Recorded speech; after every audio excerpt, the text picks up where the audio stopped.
Hola querida comunidad, bienvenidos a Física Charreando con el profe Javi. El día de hoy vamos a revisar el tema de caída libre. De esta manera entonces voy a compartirles una pequeña aplicación disponible en Física en la Escuela. En la descripción dejaré el link de esta aplicación. Esta aplicación es una aplicación sencilla en donde aparece la imagen primero de un señor llamado Galileo Galilei y me voy a referir inicialmente a él. Galileo Galilei fue un físico y astrónomo italiano, nacido allá en el 1564 y muerto en 1642. Él fallece el mismo año en que nace Isaac Newton. Él trabajó mucho sobre planos inclinados, él inventa el termómetro, él descubre que el movimiento pendular puede generar conteos de tiempo, él con su telescopio también, que también él construye, descubre las cuatro lunas de Júpiter, descubre que la luna es rugosa, descubre las manchas del Sol, las manchas solares, las fases de Venus, demuestra que la Vía Láctea está constituida por un gran número de estrellas. También es defensor de la teoría de Nicolás Copérnico, en donde sitúa a la Tierra girando alrededor del Sol en el modelo que en ese momento se llamaba heliocéntrico. También publica el diálogo acerca de los sistemas de dos mundos nuevos para apoyar precisamente ese modelo copernicano que le trajo muchos problemas y en ese momento la Iglesia Católica, que era el máximo poder, le pide retractarse, él se retracta y sin embargo lo encarcelan por allá en 1633 y dura sus últimos años de vida encarcelado, digamos, bajo prisión domiciliaria. Entonces él no finaliza sus estudios, pero sí nos deja un importante legado. Con él empieza, con él y Copérnico y Johannes Kepler, comienza un proceso de cambiar y modificar todo lo que se había hecho y dicho por Aristóteles casi durante 1500 años. Entonces, una de esas cosas es precisamente la caída libre. Esa caída libre se entiende como aquel proceso, como necesariamente que un objeto que vaya en caída libre no es porque vaya sujeto a la gravedad desde el reposo. Un objeto en caída libre es cualquier objeto moviéndose libremente bajo la influencia solo únicamente de la gravedad, independiente de su movimiento inicial. ¿Listo? Los objetos que se lanzan hacia arriba o que también se lanzan hacia abajo o que son también liberados desde el reposo experimentan o se consideran también en caída libre. Entonces, cuando nosotros vamos a trabajar caída libre, se requiere no tener en cuenta la resistencia del aire, ¿listo? Solamente que tenga la influencia de la gravedad, que es aquella aceleración que nos permite a nosotros siempre aterrizar o caer al suelo, ¿listo? Con una aceleración precisamente que es constante. Hoy esta idea parece ser evidente que todo lo que cae pues tiene que bajar, eso lo dice así la gravedad, pero no se creía sino hasta el año 1600 las implicaciones que Galileo con sus estudios vino a traer. Antes de ese tiempo, antes del 1600, antes de que Galileo mostrara otra forma de analizar este tipo de caída libre, se tenía la idea aristotélica, es decir, casi de 1500, 1600 años, se sostenía que la caída libre en digamos, dos objetos, uno más pesado que el otro, es decir, uno con más masa, caía más rápido el más pesado, ¿sí? Inclusive, todavía se tiene esa concepción, pero pues básicamente gracias a eso estamos analizando este tipo de movimiento y este señor Galileo no se puede probar, pero se mencionan muchos libros de que él se subió a la torre de Pisa y dejó caer esferas de diferente masa para ver qué ocurría si caían al mismo tiempo. Y golpeaban la Tierra aproximadamente al mismo tiempo. Entonces eso lo hizo a él pensar en trabajar en la caída libre y empezó a construir planos inclinados, ¿sí? Donde por los cuales esos planos inclinados iban a rodar esferas y él detectaba o él medía, él determinaba la velocidad con la que esa esferita iba por el plano inclinado a diferentes alturas y la comparaba con una misma esferita que fuera cayendo en caída libre y se daba cuenta que la velocidad en cada intervalo de tiempo iba a ser la misma para la esfera que iba por el plano inclinado o para la esfera que iba en caída libre. Entonces, básicamente esto es como la introducción antes de darle play ahí a la aplicación. También recordarles que en 1971, el 2 de agosto, el astronauta que en ese momento en la Luna estaba, David Scott, coge un martillo, coge una pluma, la suelta y en ausencia de aire, pues sabemos que en la Luna no hay aire, en ausencia de aire las dos cosas caen al mismo tiempo. Entonces, eso viene a demostrar que Galileo tenía razón, que las cosas caen con la misma aceleración y que no tiene nada que ver la masa. Lo que sí afecta ese tipo de movimiento de caída libre es precisamente el aire, la resistencia del aire. Por ende, en nuestro estudio nosotros lo vamos a omitir, ¿vale? Entonces, esta aplicación que ustedes observan ahí, ya luego de la introducción de este señor Galileo, es una aplicación sencillita en la que se muestran diferentes esferas que van a empezar a soltarse desde la torre inclinada de Pisa a 45 metros. Vamos a lanzar la primera, o a soltar más bien la primera, a ver cuánto tiempo tarda en llegar al suelo. Tarda 3 segundos, una esfera bastante pequeña. Vamos con la siguiente.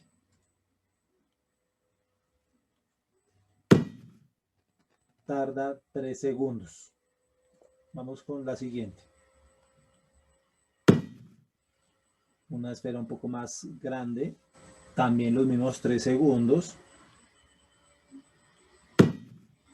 También los mismos 3 segundos.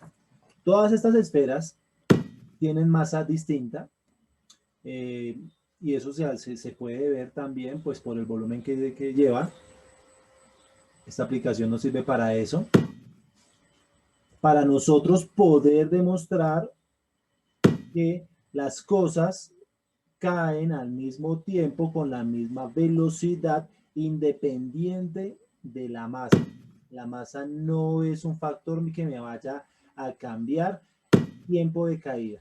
Si yo suelto desde la misma altura diferentes tipos de esfera en ausencia de aire o diferentes tipos de objetos, no necesariamente una esfera, puede ser cualquier tipo de objeto, mire que siempre va a caer al mismo tiempo. Siempre va a tardar lo mismo. Eso significa que también la velocidad va a ser la misma, la velocidad final. ¿Listo? En este caso, nosotros estamos observando que estamos soltando las esferas desde el reposo. No la estamos lanzando ni hacia abajo ni tampoco la estamos lanzando hacia arriba. Entonces, aquí se observa que su velocidad inicial es 0 y que la velocidad final, hasta el momento desconocida, debe tener el mismo valor para cada una de las esferas que ha venido cayendo ahí, independiente, vuelvo y digo, de la masa. Eso es lo que nos muestra esta aplicación que dejaré en la descripción del video. Vamos a revisar otra aplicación que también les tengo por acá. Y es el experimento, donde ahora tengo 4 esferas. En la parte izquierda, nos vamos a centrar únicamente en la parte izquierda. Y esta parte izquierda me muestra a mí que hay 4 esferas a diferentes alturas, ¿sí? Se han colocado de forma organizada a 5 metros, a 20 metros, a 45 metros y a 80 metros del suelo. Y cuando yo le doy play, las 4 esferas van a soltarse desde el reposo. Y aquí queremos revisar cuánto es el tiempo que tarda cada una de ellas. Atención.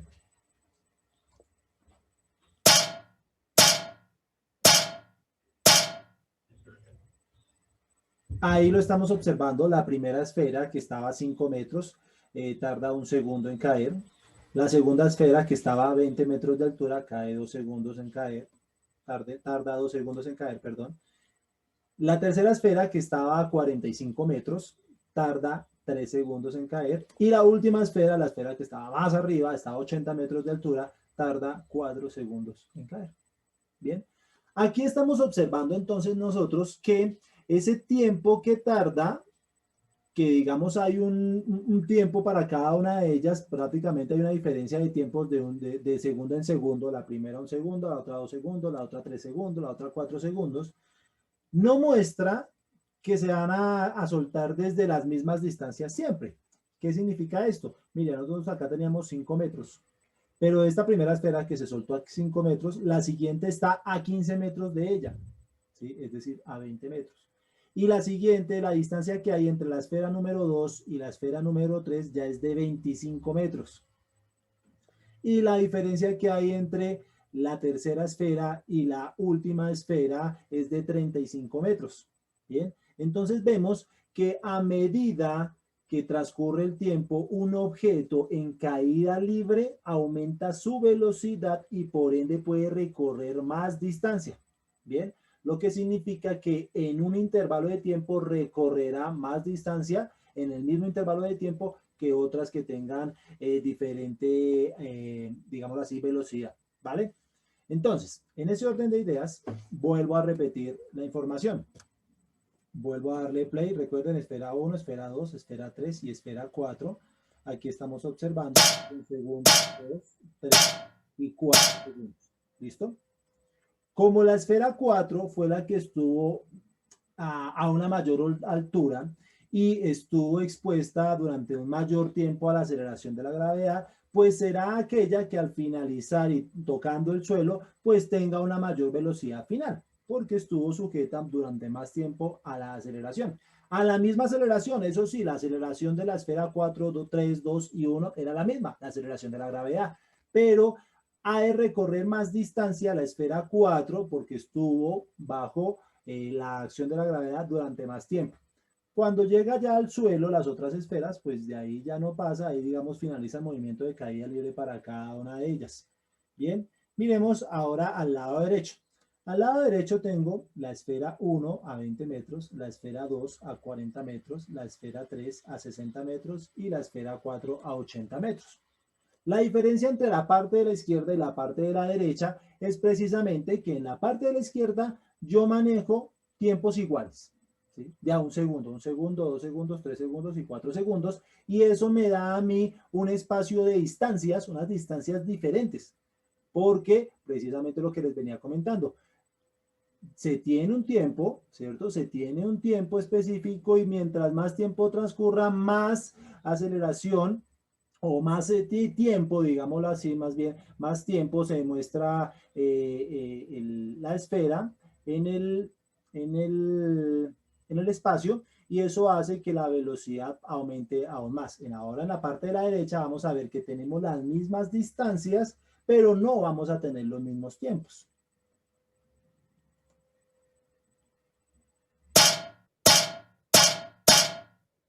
Y ahí lo vemos. Aquí estamos observando entonces que para la altura de 2 metros, la esfera, la primera esfera, tardó 2 segundos en caer. Para la esfera 2, que estaba situada a 40 metros, el doble de altura, no necesariamente tiene el doble de tiempo. Mire, 2.8 segundos. Para la tercera esfera, 60 metros, que estaba ubicada a 60 metros, tardó 3.5 segundos en caer. Y para la última esfera, la esfera que estaba a 80 metros de altura, tarda 4 segundos. Vamos a repetir el proceso para que ustedes nuevamente lo observen.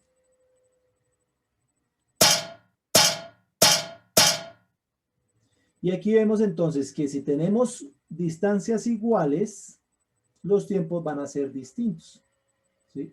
Porque estamos sujetos a la acción de la gravedad, ¿bien? A la aceleración. Y esa aceleración va a modificarme la velocidad de cada una de las esferas y la velocidad pues claramente me va a modificar el tiempo que se demora en descender. Bien, entonces al lado derecho podemos manejar distancias iguales y eso nos va a dar unos tiempos distintos y al lado izquierdo vamos a manejar tiempos distintos, pero entonces se recorren distancias diferentes. Bien, a medida que el objeto está mayor tiempo, durante un mayor tiempo en caída libre, eso hace que me aumente la velocidad y aumentando la velocidad, eso lo que me va a llevar es a que me aumente la distancia recorrida. Bien, eso sería el segundo experimento que también el link lo dejo en la descripción y el tercer experimento es aquel que les mencionaba respecto al astronauta. Ese astronauta que se me olvida el nombre, ya lo recuerdo, el señor David Scott en 1971, allá en la luna, el 2 de agosto, coge el martillo, coge la pluma y la suelta y dice, hombre, hace 300 años aproximadamente, que fue cuando hablamos de lo de Galileo, el hombre sí tenía razón entonces, Galileo, que cuando se coge la pluma, se coge el martillo y en ausencia de aire se sueltan las dos cosas caen al mismo tiempo y no tenemos en cuenta la gravedad. Entonces, este experimento que ustedes ven acá me muestra en la parte izquierda el martillo y la pluma, que los voy a soltar estando en la tierra, ¿sí? Estando en la tierra, mirar a ver qué ocurre, ¿sí? El de la mitad me muestra una cámara de vacío en donde acá, digámoslo así, en términos sencillos, es una botella en donde gracias a este sistema le voy a extraer el aire, entonces voy a hacer un vacío relativo acá en la tierra, ¿sí? Y acá, en la luna, lo que va a ocurrir en la luna. Sabemos que en la luna, a diferencia de la Tierra, hay dos cosas elementales que debemos tener presente para este tipo de experimentos, y es que en la luna la gravedad es inferior, ¿cierto? Y que no hay aire. La gravedad es un sexto de la Tierra, entonces no van a caer, digámoslo así, tan rápido, que no hay una aceleración tan grande. Entonces vamos a ver los tres experimentos al mismo tiempo. Vamos a analizarlos. Atención. Se le está extrayendo el aire.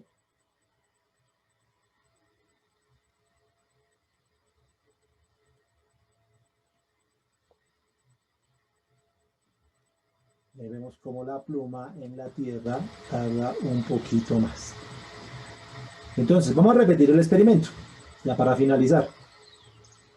Estos dos elementos están acá en la tierra, solamente que acá hay aire y acá se le extrae, mediante este mecanismo, se le extrae el aire. Y este que está acá es la luna, ¿bien? En donde no hay aire y la gravedad es inferior, ¿bien? Y cuando le dé play acá o le dé el botoncito verde, entonces se extrae el aire y se van a dejar caer los 6 elementos al mismo tiempo. ¿Listo? Entonces vemos que aquí en la tierra con aire cae primero el martillo. Aquí caen las dos cosas al mismo tiempo, igual que el martillo que está afuera, porque tenemos la misma gravedad, ¿cierto? Y en la luna caen las dos cosas al mismo tiempo, pero digámoslo así en cámara lenta, un poco más despacio, porque la gravedad no es tan intensa.